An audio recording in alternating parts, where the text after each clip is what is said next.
The prevalence of unsustainable agricultural practices is causing a crisis. Developments within industrialized farming, focused on irrigation, synthetic fertilizers, and then synthetic pesticides, have caused our food production to increase immensely since the 1960s.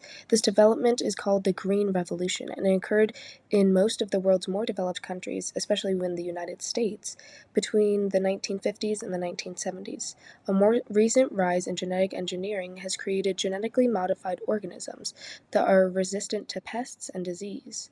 According to the U.S. Department of Agriculture, at least 80% of the food products on U.S. market shelves contain some form of genetically modified food or ingredients, and the percentage is growing. This rapid expanse of production and technological growth also demands more energy.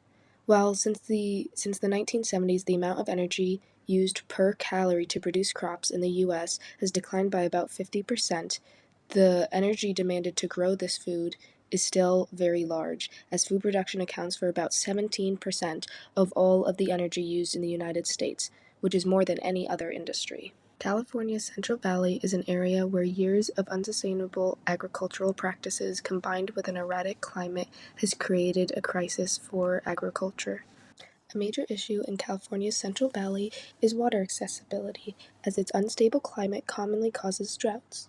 California first began irrigating in the 1870s due to its population growth, as its post-gold rush economics turned to agriculture to drive the growing local and national demand. An estimated 17% of the nation's irrigated land is in the Central Valley. This roughly 20,000 square mile area of depression in California produces 250 different crops, which make up 1/4 of the nation's food, including 40% of the nation's fruits, nuts, and other table food. This area is highly irrigated due to the erratic climate commonly causing droughts. About 20% of the nation's groundwater demand is supplied from pumping Central Valley's aquifer, making it the second most pumped aquifer system in the U.S. This level of usage is causing more than 1 million, mostly low-income Californians, to not have access to safe drinking water. About 30 of California's 7,000 water systems and 13 of the 128 federal regulated tribal water systems do not meet drinking water health standards. This constant irrigation also puts the Central Valley at risk of soil salinization, as repeated applications of irrigation water in dry climates can lead to an accumulation of salt in the upper soil layers. This can stunt crop growth, lower crop yields, and can eventually kill plants and ruin the land. These issues around water combined with climate change are causing a crisis for farmers.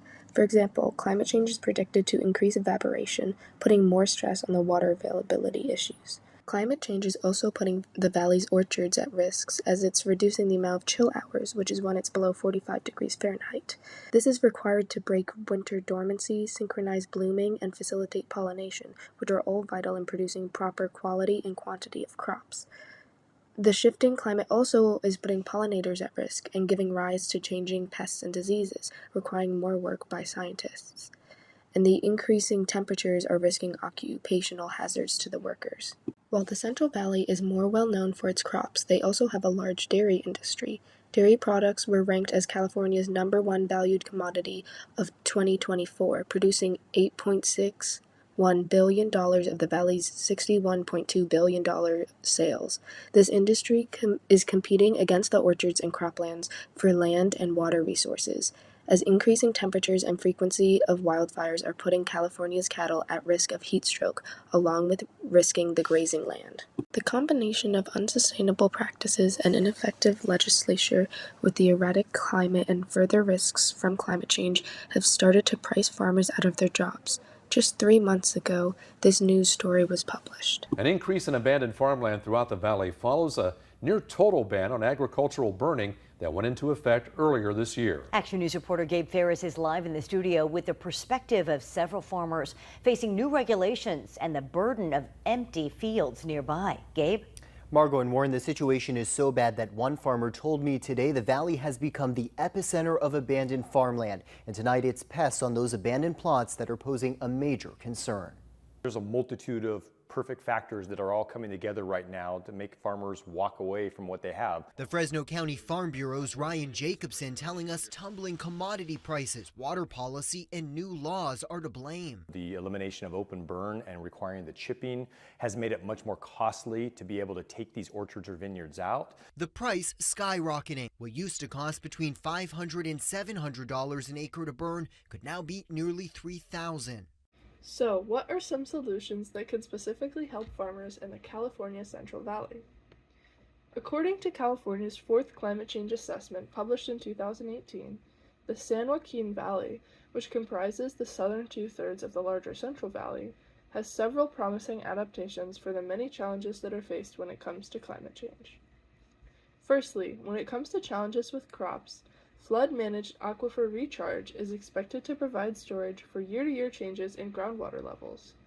Aquifer recharge projects direct excess surface water from either natural or agricultural flooding to underlying groundwater aquifers, which can then potentially be used during droughts.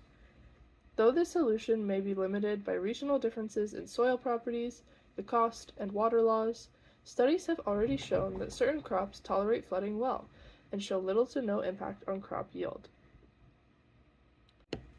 Other methods of managing crop-related challenges are crop diversification, which can help increase pollination and overall biodiversity, and land repurposing. In the California Central Valley, strategic land repurposing could look like using no-till, cover crops, and a grazing strategy for beef, and switching to less water-intensive crops. No-till farming in particular minimizes disturbance of topsoil and by proxy the resulting erosion. In the Central Valley, early tilling practices prior to the 1930s were mainly driven by actual horses and had very shallow impact on the ground without irrigation, known as dryland grain farming.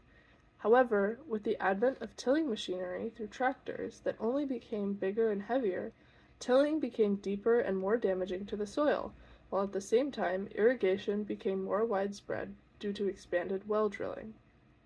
Fast forward to the 1980s and onward, and no-till rapidly expanded in California after it was popularized by similar efforts in Western Australia.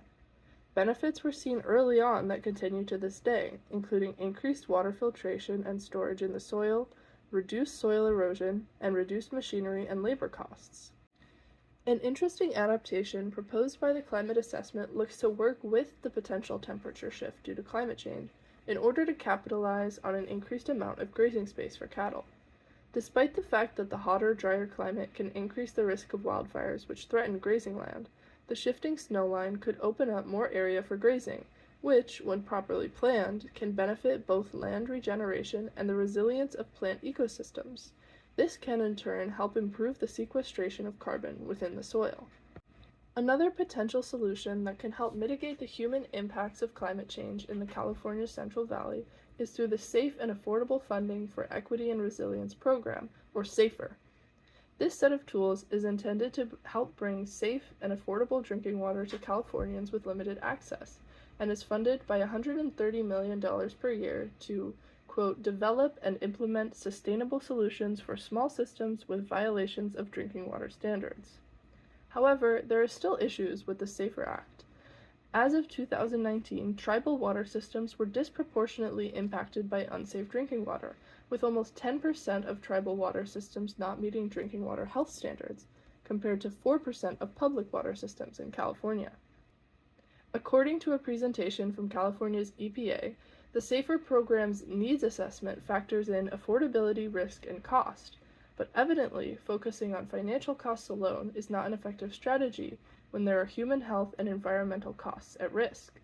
In addition, a large portion of SAFER funding goes to providing water directly to communities, but primarily through the use of bottled or hauled water. This points to a general ethos of using band-aid solutions for much deeper structural issues, rather than providing a sustainable framework that allows communities to not have to rely on SAFER in the future, not to mention the wasteful implications of using bottled water as a primary solution. Overall, the best solution for California's Central Valley is a holistic approach that takes into account both the needs of people that require safe drinking water as well as the impact on the land that will inevitably be degraded by these unsustainable farming practices.